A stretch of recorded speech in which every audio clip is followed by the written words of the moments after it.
It was a chilly autumn evening when I found myself walking towards the old church on the edge of town.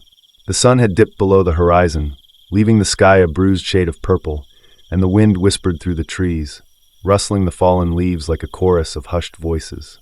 I had always been drawn to that church, its weathered stone facade and tall steeple standing as a silent sentinel against the encroaching darkness.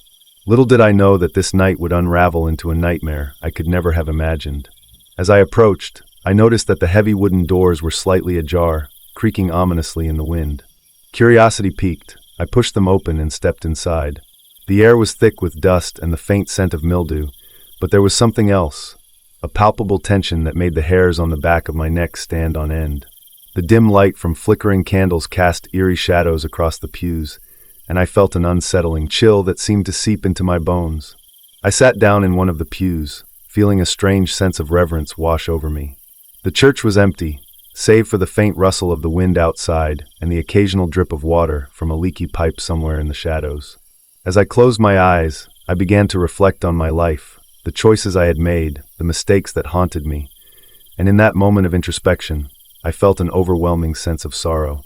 Suddenly, a soft sound broke through my thoughts, a whispering voice that seemed to echo from the very walls of the church.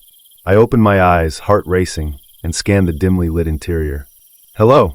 I called out, but only silence answered me. Dismissing it as my imagination, I tried to focus again on my thoughts, but the whispering returned, growing louder, more insistent. "Help us, help us!" The words seemed to swirl around me like a chilling breeze. Panic gripped my heart as I realized they were not just echoes, they were cries for help. My instincts screamed at me to leave, but something compelled me to stay. I stood up and moved toward the altar, drawn by an unseen force. As I reached the front of the church, I noticed a small door behind the altar that I had never seen before. With trembling hands, I pushed it open and descended a narrow staircase that spiraled down into darkness. The air grew colder with each step, and the whispers intensified, filling my mind with dread. "Help us, please!" They were desperate now, pleading for release. My heart raced as I reached the bottom and found myself in a dimly lit chamber filled with old relics and dusty pews. In the center of the room stood an ancient wooden table covered in strange symbols and artifacts that seemed to pulse with a dark energy. As I approached, I noticed something horrifying, shackles bolted to the floor, rusted and worn. The whispers grew frantic, echoing off the stone walls. "Free us, free us!" I stumbled back in fear, realizing that this place was a prison, a place where souls were trapped, tormented by their own despair. The air thickened with sorrow, and I could feel their pain wrapping around me like a suffocating shroud. Desperate to escape, I turned to flee back up the staircase when suddenly, the door slammed shut behind me. Panic surged through me as I pounded on the door, shouting for help. But my voice was swallowed by the darkness. The whispers turned into anguished screams, filling my ears with a cacophony of despair. "You shouldn't have come here. You shouldn't have come." In my frantic state, I turned back to face the chamber. The shadows began to writhe and twist around me, taking on grotesque forms, faces contorted in agony and mouths wide open in silent screams. They reached out with skeletal hands, clawing at my sanity. "Join us, join us!" I stumbled backward, crashing into the table as artifacts clattered to the ground. In that moment of chaos, one of the objects, a small crystal vial, rolled toward me. Its contents glowed faintly in the darkness. Without thinking, I grabbed it and held it up to the light. The whispers quieted momentarily as if they recognized what it was, a vessel of power that could bind or release souls trapped in torment. But before I could comprehend what to do next, a figure emerged from the shadows, a tall silhouette cloaked in darkness with eyes that burned like embers. "Foolish mortal," it hissed, its voice echoing like thunder. "You dare to meddle in matters beyond your understanding?" I felt paralyzed by fear as it approached, its presence suffocating. "You cannot save them," it continued, its voice dripping with malice. "They are mine now."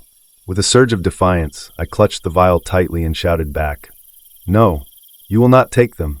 The figure laughed, a chilling sound that reverberated through the chamber like crackling thunder. "You think you can defy me? These souls are bound by their own despair." But as it spoke, something within me ignited, a flicker of hope amidst the overwhelming darkness. "I refuse to let you keep them," I shouted, raising the vial high above my head. The shadows recoiled as if struck by a powerful force. "You don't understand," it screamed in rage. "You cannot break their chains." But I had to try. With all my strength, I hurled the vial at the table where it shattered into a million shards of light. A blinding flash erupted from the crystal fragments, illuminating every corner of the chamber and banishing the darkness that had enveloped me. The screams transformed into cries of relief as ethereal forms began to rise from their shackles, lost souls freed from their torment. They swirled around me like wisps of smoke, their faces filled with gratitude and sorrow. Thank you, they whispered as they ascended toward the light.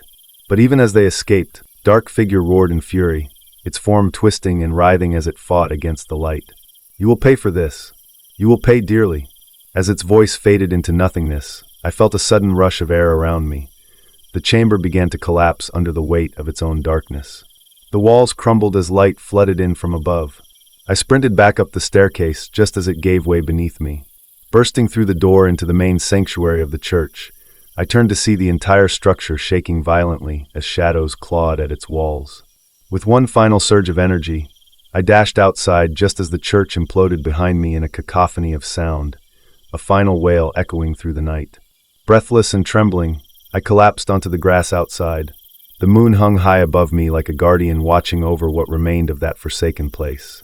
Though I had escaped with my life, a deep sorrow settled within my heart, knowing that while many souls had been freed that night, others would remain lost forever. As dawn broke over the horizon, painting the sky in hues of gold and pink, I vowed never to return to that cursed church again. But even as I walked away from its ruins, I could still hear faint echoes of whispers on the wind, a reminder that some doors should remain closed and some horrors should never be unleashed. And though time passed and life moved on, those whispers would haunt me forever, a chilling reminder of what lurked in the shadows and what lay beyond our understanding, a world where despair reigned and souls cried out for salvation amidst an endless night.